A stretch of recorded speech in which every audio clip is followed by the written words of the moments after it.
আজকে কত দূর অবধি আপনারা জানেন আমাদের রোড সেফটি উইক চলছে 1 তারিখ থেকে 7 তারিখ।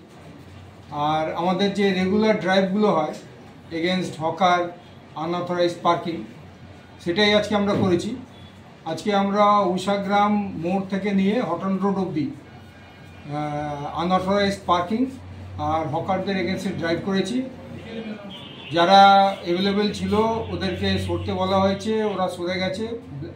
ব্ল্যাক পিচ বা পিচ রোড যারা অকুপাই করেছিল আনঅথরাইজডভাবে ওদের সরিয়ে দেওয়া হয়েছে, আর যাদের পাওয়া যায়নি ওদের এগেনস্টে প্রসিকিউশন দেওয়া হয়েছে। তো কত গাড়ি কত ফাইন করেছে এখন পর্যন্ত?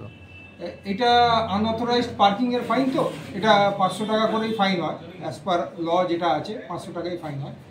তো আমরা মোটামুটি প্রায় 15টার মতন গাড়ি প্রসিকিউশন দিয়েছি।